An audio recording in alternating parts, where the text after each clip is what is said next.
All right, buckle up, everybody, because today we are diving deep into Thunderbolts. Yes, Thunderbolts, asterisk and all. Definitely caught my eye, that asterisk. Yeah. We've got a whole bunch of Screen Rant articles here, and we're going to break them down, talk about this new trailer, speculate a little bit, see if we can figure out what Marvel is doing with this team. Yeah, what are they doing with this team? It's so interesting, right? They're really kind of bucking the trend of the traditional superhero team. It's not your squeaky, clean Boy Scouts. You know? This is a team with some... Yeah, these are reformed villains, anti-heroes, people with some, pasts. Right, exactly. And all with their own motivations, which is, kind of a consistent theme throughout a lot of the stuff I was reading. It's like the MCU is asking, can people really change? Right. Can you ever escape the things you've done? Yeah. And they really lean into that in the trailer, too. Yes. You see Bucky butting heads with everybody. Yeah. You see Yelena having this really awkward reunion with Red Guardian. It's going to be complicated. Yeah. Which is really interesting because when you think about where the Thunderbolts started, in the comics, they were literally a group of villains. Okay. Pretending to be heroes. Interesting. Led by Baron Zemo. Wait, Baron Zemo, like the guy who tore the Avengers apart in Civil War? The one and the same. Oh, wow. Now, granted, he's not part of this, at least not that we've seen. Right. But his presence looms large. Yeah. Because it really kind of sets up this idea of well, can we really trust this team? What are their real motives? Yeah. Are we supposed to be a little suspicious of Valentina? Oh, yeah. Especially, she's running the show now from Avengers Tower. Yeah, that's a power move right there. That's a statement. Yeah, that's a statement. And remember, she's always kind of been behind the scenes pulling strings. Right. Even back to, her time with SHIELD and everything. Right. She was like a shadowy Nick Fury, but even more in the shadows. Yeah, and arguably with even less scruples, right? Yeah. She is playing 4D chess while everyone else is playing checkers. So what is she building? Is she working alone? Right. Or are there other players that we haven't even met yet? That we haven't met yet. And even just what's her end game here? What is she trying to accomplish? Well, they definitely give us some interesting hints in this trailer. Yes, they do. Did you catch that shot with Loki's scepter? I did see that. Just casually on display in that party scene. Yeah. Why is that still around? Oh. And what part is it going to play? Because remember that thing had an Infinity Stone in it. Right. That's a lot of power just kind of lying around. So are we already getting into fan theory territory here? Maybe a little bit, but it's fun to think about. It is fun to think about. It is fun to think about, and it could be something as simple as just hey, remember Loki? Yeah. But it could be something more. Yeah. It could be. It could be something more. Before we get too far down the rabbit hole, though. Okay. Let's talk about the team itself. Okay. We got Bucky, Cole, John Walker, Yelena, Lena, yep. Red Guardian, Ghostmaster, Taskmaster, and this mysterious Bob. Yeah, who is Bob? Right. The articles make a pretty compelling case that Bob is actually Sentry. Yeah. Sentry, the guy with the power of 1,000,000 exploding suns. 1,000,000 exploding suns. That's not a lot. Superman level. I know. How does he even fit into a team? Right, and I think that kind of gets to the heart of the difference between this team and a lot of other superhero teams. Okay.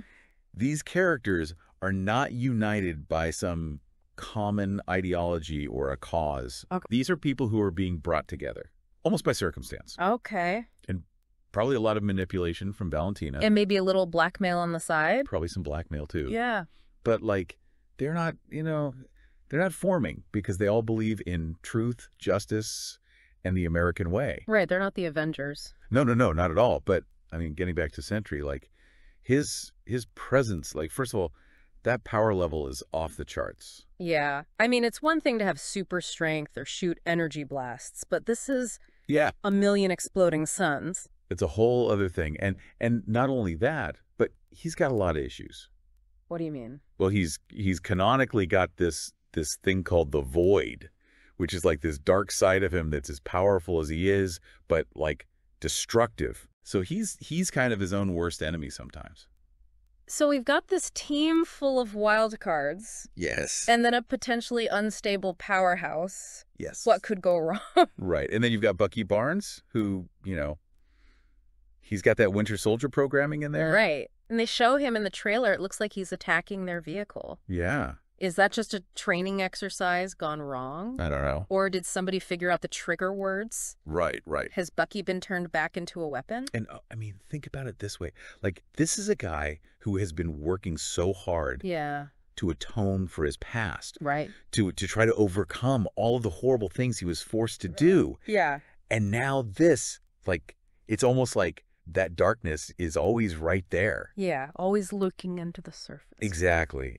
Just waiting for the wrong thing to happen. And with a team like this, and with someone like Valentina in charge, right, it wouldn't surprise me if those buttons get pushed. Wow. Intentionally or not. So, I mean, that just plays into that whole idea, right? This is a darker, more complex chapter of the MCU. Way more morally ambiguous than what we've seen before. It's not so black and white, good guys, bad guys anymore. No. It's all muddled up. It's all muddled. Yeah, which makes Thunderbolts so fascinating because, like, how do you even approach a story like that? Right. How do you root for these characters? Right. You know, that's the big question. And how does that even work in this world that is trying to rebuild after Thanos? Right, because the world's still dealing with the fallout of all that. Yeah. You know, I mean, that's a lot to process. And you know, that moral complexity. Yeah. It extends to the rest of the team too. Right. I mean, we talk about Sentry and his issues, but he's not the only one, right? You got John Walker. Oh, yeah, John Walker trying to figure out... Trying to find his place. Who he is after the whole Captain America thing. Right, and failing very, very publicly, might I add. Yeah. Which, you know, I mean, you read these articles that it really gets into, like, how much that messed him up and how much he needs to prove himself. So he's ripe for manipulation, right? Oh, 100%. Valentina's probably like, this is my guy. Right. Yeah. I can work with this. Yeah, totally. And then you got Yelena. Oh, man. Who, you know... Talk about family dynamics. She's trying to deal with the trauma of her past, the Red Room, right? Red Guardian, trying to, you know, find her own way. Yeah, and they have that whole, like, awkward reunion scene in the trailer. Yeah. After everything that came out in Black Widow. Right, exactly. Can you imagine trying to, like, rebuild that trust? It makes you wonder if, like, family's even on the table at that point, you know? Right. Is it even possible? Yeah, like, is there any coming back from that? Wow. And it speaks to this larger theme, too. Okay. Of families, right? And I don't necessarily mean blood relations. Okay. But, like, this team, they're not just a team, right? Right. They're all these broken people. Who are looking for some kind of connection. Yeah. Some kind of purpose. Yeah, like they're finding their family. Exactly. And that makes them, in a way, like, more compelling than, like, the perfect heroes, because they're flawed. They feel real. Yeah. You know, like, these are characters that you could actually see yourself maybe relating to in some way, even though they've got, you know, right, like, superpowers, right? Exactly. And weird costumes. Yeah, they've got real problems. We've got real problems. Yeah, but we're still talking about a superhero movie here. Oh, yeah, of course. Powerful. There's going to be explosions. There's going to be explosions. There's going to be huge action sequences, you know? Right. Lots of CGI. Oh, yeah. Got to get that. Yeah. Got to get that. But what I think is really interesting is how, from what I saw in the trailer at least, those action scenes are really, like, tied into the characters' internal struggles. Yes. They're not just, like, mindless action. Like, they have weight. It's not just like, oh, look at that cool explosion. It's like, no, this means something. It's all connected to what's going on with the characters. Like that scene where Bucky attacks the vehicle. Yes. Like, visually stunning. Yeah. But also, like, what is happening there? What is going on in his head? Right. Like, is he being controlled? What's in control? Is he doing this on purpose? Yo. Like, what's going on? And then, of course, you got Valentina pulling all the strings in the background. Oh, yeah. She's up to something. She's always up to something. Always. Always. So, okay, we keep dancing around. Okay. That asterisk. The asterisk. Thunderbolts. Yes. What do you think it means? What do I think it means? I don't know. Do you buy into the Dark Avengers theory? I mean, it's possible. Okay.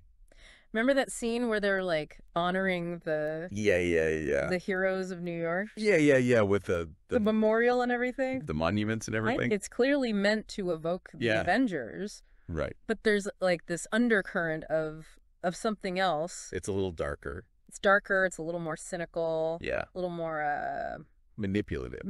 Yeah, there you go. That's the word. Okay, so maybe that asterisk is a sign. Is a sign of things to come. That like they're not what they seem. Right. Like they're presented as this, but they're going to become something else. Okay, so maybe by the end of the movie, they're the Dark Avengers. They could be. Wow. They could be. That changes things. It's a whole different ball game if they're the Dark Avengers. Right, because then you're talking about deception. Deception on a whole other level. Right, like the public doesn't even know. The public doesn't know who to trust. Right. Oh, man, and we've got Dr. Doom out there, too. Yeah, we can't forget about Doom. Like, who knows what he's doing? Who knows what he's up to? He's probably got his, like, fingers in all the pies. So the Thunderbolts are just, like, pawns in his game. They could be. Man, when you put it like that, it really makes you think about, like, what does it even mean? What does it mean? To have a team like this running around in a world that's trying to, like, you know, put itself back together. Yeah, because they're not exactly... After Thanos. The poster children for, like, hope and unity. Right. You know? Yeah, and the world has already been through so much, right? So much. Like, even before Thanos, there were alien invasions. We had, like, the whole Sokovia thing. Right. And the Sokovia Accords were, like, a direct result of that. Right. People were scared. Yeah. People were looking for answers. Yeah, they wanted to know who was keeping an eye on these super powered people, you know. Yeah, and how much power is too much. Right, exactly. And we've already seen what happens when somebody with good intentions, like Wanda, gets, you know, it's manipulated or loses control. Yeah. Like the potential for things to go very, very badly is there. Right. So maybe Valentina looks at this team and she sees a tool. A necessary evil. What like, these are the people you don't send in when you want to have a nice, clean fight. Right. You send these guys in when you need something done that you don't want your, you know, your poster children doing. Right. Like the dirty work. Exactly. But that's a dangerous game she's playing. Oh, absolutely. I mean, she's got this team. Because how long until... Of wild cards? Yeah, how long until she decides, you know, hey, that she's the one in charge. I'm going to use this for my own purposes. Right, because, I mean, let's be honest. She's got her own agenda. Oh, yeah, she's always got an agenda. He's always got an agenda. So, I mean, is it even possible? That's the question. For the Thunderbolts to, like... To break free of that. Of that, you know, that history. Yeah, of all that baggage. Yeah, the manipulation. Put something more. Yeah, become something better. Become, like, you know, legitimately heroic. Yeah. Is that even possible with this team? Right. And I think that's the potential of this movie. You know, like it could really... It's exciting. Dive into these really complex themes. It really is. It's both exciting. Yeah. And a little terrifying. Absolutely. Because we don't know what's going to happen. I don't know what's going to happen. I don't know what's going to happen. But that's the beauty of the MCU, right? Right. It's all connected. Who knows what the ripple effects of this movie are going to be? Right. And I have a feeling we'll be talking about this one. Oh, yeah. For years to come. Oh, for a long time. You know. Well, I think that about covers it for Thunderbolts. Yeah, I think we dove pretty deep there. We did a deep dive. You know, we talked about the comics. Yeah. We talked about the characters. Valentina's up to no good. Oh, for sure. Dr. Doom lurking in the shadows. Always lurking. Always lurking. You know, we covered a lot of ground. All right, so you ready to dive into some seriously wild MCU theories about Dr. Doom? There's been so much speculation, especially with the rumors about Robert Downey Jr. coming back. Right, and not just a cameo. We're talking Dr. Doom himself. So we're diving into these Screen Rant articles to break it all down. Buckle up. This is going to be good. Okay, first up, what if Robert Downey Jr. isn't playing Victor Von Doom? Wait, what? Yeah, what if he's playing Tony Stark, B-U-T? Tony's been transformed into Dr. Doom. Whoa, now that's a twist. Right. Like, we've seen Tony walk a morally gray line before, but this theory takes it to a whole new level. It reminds me of that scene in Age of Ultron when he's talking about creating Ultron. Almost like foreshadowing. Totally. And Screen Rant suggests this character called the Maker could be the mastermind behind Tony's transformation. Yeah, basically an evil Reed Richards from another universe. Oh, wow. To understand how dark this could get, we need to talk about this comic series, Ultimates.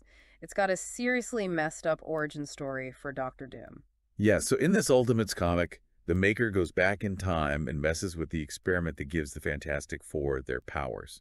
Only it goes horribly wrong. Instead of becoming heroes, most of them, well, let's just say it doesn't end well for them. It's brutal. And it makes you wonder, could the MCU really go that dark with Tony Stark? That's a good question. It would be a huge change. Yeah. But okay, let's shift gears for a second. It's on Fantastic Four. First steps. Apparently, it's set in the 1960s. And somehow that ties into Dr. Doom. It seems kind of random. It does seem that way. But it's not just about groovy music and lava lamps, I promise. Okay, because I'm drawing a blank on how Doom fits in with the whole 60s vibe. Well, think about it. The 60s were all about space exploration, pushing boundaries, a real sense of optimism about the future. Yeah, I get that. So maybe Doom represents the flip side of that. The flip side. Yeah, like the 60s also had the Cold War, social unrest, this undercurrent of anxiety. What if Doom embodies that darker side? Oh, interesting. So while the Fantastic Four are out exploring the cosmos, Doom's dealing with the darker aspects of that era. Maybe even shaped by them. Uh-huh. And would his look be different, too, for that time period? Oh, absolutely. Imagine him in this sleek, minimalist suit, sharp lines, like a Cold War supervillain. Yeah. So cool. Okay, now that I can get behind. But we've talked a lot about Doom's origin, his influences. What about his motivation? What makes someone so smart go down such a dark path? That's the big question, isn't it? What makes a villain? Honestly, a lot of Doom's story is pretty tragic. He's often trying to save his mom from some awful fate, but with magic and stuff, it's beyond his control. It's like that loss fuels his ambition. Right. He becomes obsessed with power, convinced he can prevent tragedies if he's the one in control, even if that means, well, basically ruling the world. It's like he's trying to fix a broken world, but in the most extreme way possible. Yeah, and that's the thing with Doom. It's not like he thinks he's evil. He thinks he's doing what's necessary, even if it's brutal. He's got that whole I know better than everyone else attitude, which never ends well. Definitely not. But it makes him a more interesting villain, you know? He's not just some mustache-twirling bad guy. He's complicated. I mean, you gotta admit, the guy's got style. The mask, the cape. Oh, for sure. He knows how to make an entrance. Which makes me wonder, how W will he show up in the MCU? A post-credit scene? Or maybe he's been lurking this whole time. Ooh, good point. We could be rewatching these movies for years, spotting clues we missed the first time. Okay, so we've covered a lot here. We've got Tony Stark, shadowy owls, a 1960s Dr. Doom. But why does any of this matter? Like, why are we so obsessed with figuring out where Doom comes from? Yeah, it's easy to nerd out about the theories and forget there's a bigger picture here. Exactly. It's not just about predicting what Marvel's going to do next. It's about what these stories tell us about ourselves, you know, about our own world. So you're saying there's like real world stuff we can take away from fictional characters, even supervillains. Absolutely. Look at Dr. Doom. He's obsessed with control, thinks he knows what's best for everyone, which, in fairness, a lot of people in charge probably think. Exactly. It's a very human flaw, that desire for control. And Doom shows us where it can lead if it goes unchecked. It's like a cautionary tale. Okay, that makes sense. Like learning from his mistakes, even though he's fictional. Right. We can analyze these characters, their bad choices, and maybe, just maybe, make better choices ourselves. So it's not just about escaping into these movies. It's about engaging with them on a deeper level, using them to understand the world and ourselves a little bit better. I like that. And who knows, maybe by understanding how someone like Dr. Doom comes to be, maybe we can work towards a world where those kinds of villains don't even need to exist. But, you know, that's a conversation for another time. True, true. So we've covered a lot of ground here. But you know what I love about these deep dives? Right. We always end up with more questions. Always. That's half the fun. Exactly. So to everyone listening, keep theorizing, keep those discussions going, and never be afraid to. We're talking deep dives into Agatha All Along, that record-breaking Deadpool and Wolverine movie, and even some pretty intense predictions about Venom, The Last Dance. And what's interesting about these articles, these theories, is that they all seem connected, like pieces of a much bigger puzzle involving both Sony and Marvel. Okay, you've definitely got my attention. So where do we even begin with all this? Well, let's start with that Agatha All Along article from Screen Rant. The one that dives into who the real villain might be. Exactly. It's wild. They're suggesting Sharon Davis, good old Mrs. Hart from WandaVision, is secretly a witch in disguise. Possibly even Rio Vidal pulling all the strings. Whoa, hold on. Rio Vidal, as in Aubrey Plaza. Okay, I gotta admit, I'm not totally caught up on Agatha All Along. What's the theory behind this? Why Sharon? Well, remember how WandaVision introduced Sharon? Remember that whole thing with the black heart on the dinner invitation? Oh, right. But wasn't that just, like, a weird design choice? Well, the article suggests it could be a subtle nod to her true nature. Plus, there's been a lot of speculation about Agatha needing a green witch for this whole Witch's Road storyline, someone with a strong connection to Earth magic. And they're thinking Sharon fits that bill. Exactly, especially with her history, manipulating events in the MCU even before this. Plus, Aubrey Plaza loves to play these mischievous characters. True. Okay, I'm starting to see how this could all fit together, but are we really saying that Sharon could be the big bad of Agatha All Along? That's a pretty big twist. Right. It would completely change how we see her character. And remember, Aubrey Plaza herself hinted at some shape-shifting surprises in the show. So Sharon pulling a Mystique. Not entirely out of the realm of possibility. Okay, you've definitely got my attention. Yeah. So we've got this potential secret witch situation brewing. Huh. But how does Deadpool and Wolverine fit in all of this? Ah, yes. Well, that's where things get even more interesting. Because that film's success, it's not just about box office number, it's about what those numbers represent. A clear message. Audiences are hungry for these team-ups, these crossovers. They want to see these boundaries pushed. And when studios see that kind of enthusiasm, well, it emboldens them to take bigger risks, So you're saying the success of Deadpool and Wolverine might actually influence the future of the MCU? Yeah. Even with characters who aren't technically in the MCU yet, like Venom? Maybe. Now you're thinking like those Screen Rant writers. Exactly. Yeah. They see that fans are craving these wild, unexpected crossovers, and they think, hey, why not give them what they want? Which brings us to our next article, the one about Venom, The Last Dance. I gotta say, of all the theories we're diving into, this one might be the most out there. Oh, absolutely. Because we're not just talking about character cameos here. We're talking about the potential destruction of an entire universe. Okay, yeah. The whole Knull destroys the SSU theory. I've seen that floating around online, but honestly, I kind of brushed it off as like a fun what if.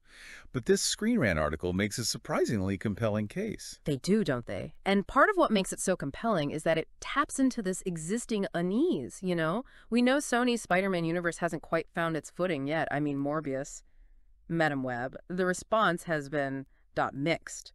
Yeah, I'd say that's putting it mildly. Right. So the idea of hitting the reset button, of wiping the slate clean and starting fresh, that's not entirely out of the realm of possibility. And who better to do the wiping than a terrifying, universe-consuming, godlike being? When you put it like that, it almost makes sense. But are there any actual clues in the Venom, The Last Dance marketing that point to this? Or is this pure speculation based on, Knull's comic book history? It's a bit of both, actually. Remember that international poster they released? The one with Venom just standing in this apocalyptic wasteland. Oh, yeah. That was creepy. Always meant to ask you about that one. Well, the article suggests that maybe that imagery isn't just artistic license. Maybe it's foreshadowing, showing us the aftermath of Knull's arrival. Okay, now that's giving me chills. But even if we accept that Knull could destroy the SSU, how does that lead to Venom joining the MCU? That's the part I always get stuck on. Well, for that, we need to go back to No Way Home for a minute, specifically that post-credit scene. The one where a piece of the symbiote is left behind, like Venom left a little souvenir for the MCU. Exactly. And that tiny detail, that little piece of symbiote goo, could be the key to everything. What if Knull destroys Venom's universe? What happens to that little piece that's already in the MCU? You're saying it survives, like a cosmic backup copy. Exactly. It's a way for Venom to escape destruction, to transfer his consciousness, so to speak, into the MCU. It's a long shot, sure, but it's a brilliant way to bridge those two universes in a way that feels both organic, literally, and totally unexpected. Okay, that is pretty brilliant. You've officially sold me on this theory. But wait, where does Kraven the Hunter fit into all of this? It's supposed to release right after Venom. The Last Dance, right? See, this is what I love about these theories. They all start to connect. Kraven is the wild card in all of this because depending on what they do with that movie, it could either be the end of an era or the start of something totally new. Okay, now you have to elaborate on that. Yeah. How could Kraven the Hunter be the end of an era? Well, some people think Kraven might be the final SSU movie, like the last one before Knull blows it all up. So everything goes down in flames in Venom. the last dance, and Kraven is like the last gasp of a dying universe. Right. A swan song, exactly. Okay, that's kind of a bleak way to look at it, but I get it. But what about your other idea, the start of something new scenario? Well, that's where the real potential comes in. What if Kraven the Hunter isn't the end of the SSU?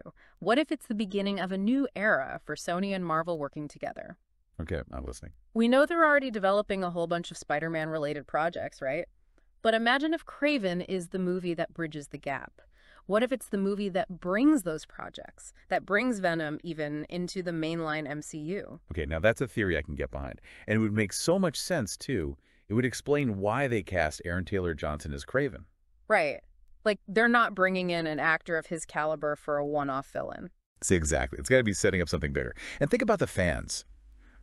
Everyone's been dying for a proper Spider-Man versus Kraven showdown on the big screen. And it would make that post-credit scene in No Way Home even more meaningful. The symbiote is already there, waiting. Man, I'm getting so hyped just thinking about it. Yeah. But okay, let's zoom out for a sec. We've thrown a lot of theories at the wall here. For our listener who's maybe feeling a little lost in the sauce, what's the key takeaway from all of this? The takeaway is that the MCU as we know it is changing. The lines between different universes, between different studios even, they're starting to blur.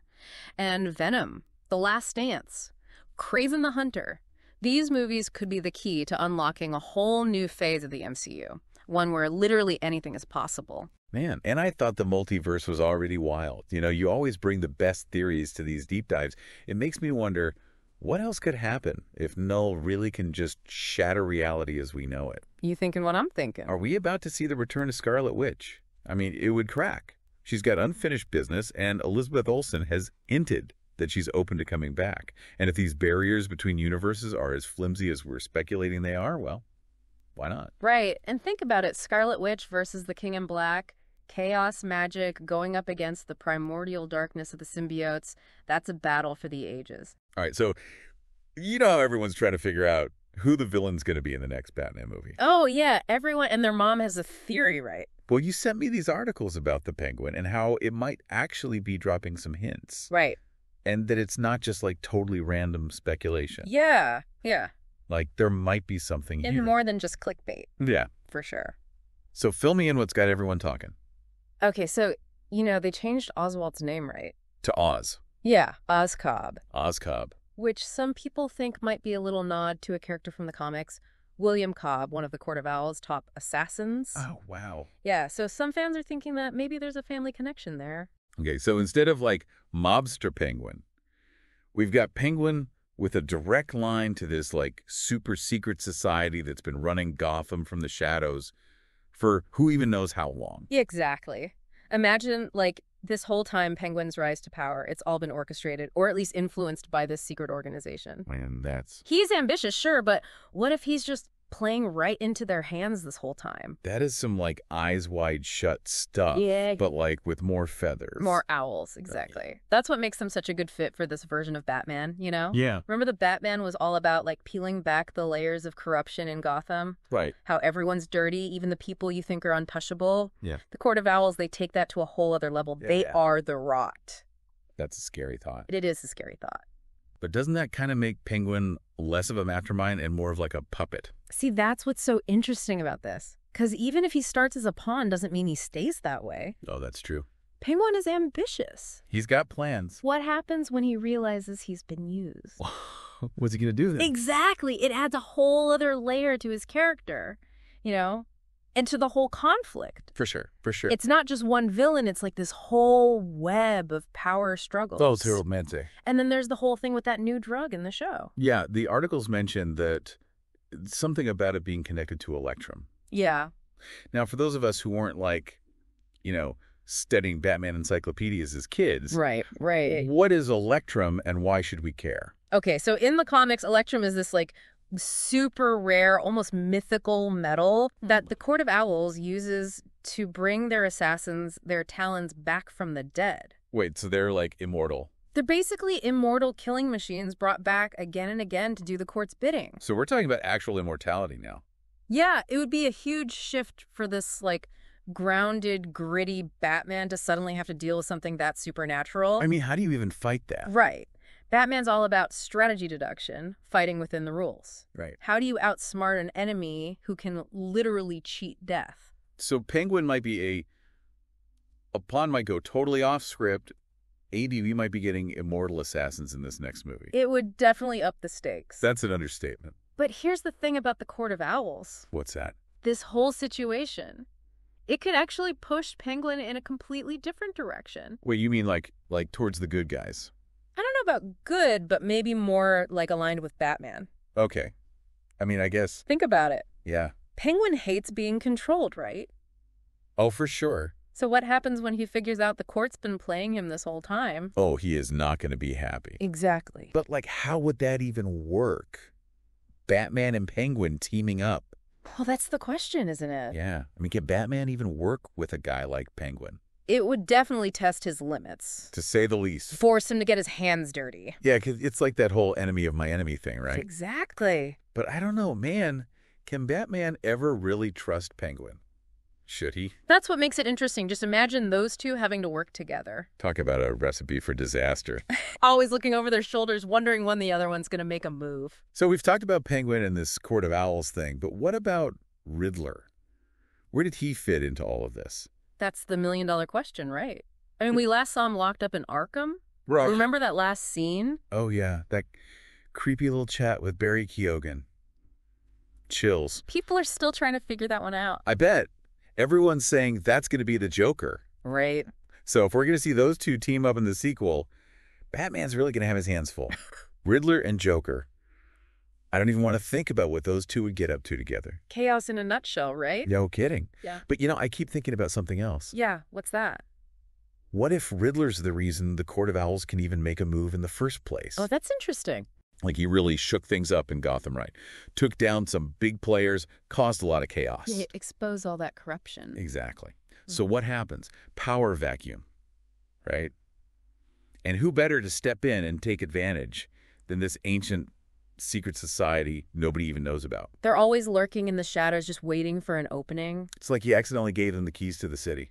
And they're not going to just hand them back. So we're not even talking about good versus evil anymore. It's like this whole other level. It's all connected. Ambition, manipulation, everyone trying to use everyone else. And right in the middle of it all, you've got Batman. Trying to hold the whole thing together. Well, it's what you were saying before about Penguin. Yeah. What if he's not just a villain, but like a wild card? Totally. He could be the one who brings the whole house of cards down. Or he could screw it up for everyone even worse. Exactly. It all depends on which way he goes. All right, so let's recap because this is a lot to keep straight. Yeah. We've got Penguin, maybe a pawn, maybe about to go full-on Kingpin. Right. We've got the Court of Owls doing their whole spooky shadow government thing. Centuries in the making. And then there's Riddler still out there somewhere, whatever his deal is. Oh, and don't forget about the Joker. Oh, yeah, like we could forget that little detail. Just casually hanging out in Arkham waiting for his moment. Man, if this is what Matt Reeves is setting up for the sequel. I know, right? This isn't just another superhero movie. This is going to be something else. It makes you wonder, can Gotham even be saved? Or is it just doomed to repeat the same cycle over and over again? Corruption, chaos. Batman versus everybody. The more things change, the more they stay the same. Well, there you have it, folks. That's Gotham for you. Make sure you're caught up on the Penguin, because you never know what little detail might end up being super important for the sequel. Exactly. Pay attention. Those Easter eggs could be everywhere. And let us know what you think. Yeah. Hit us up on social media. Tell us your theories. Who do you think the real villain of the Batman 2 is going to be? We want to hear them all. Until next time, true believers.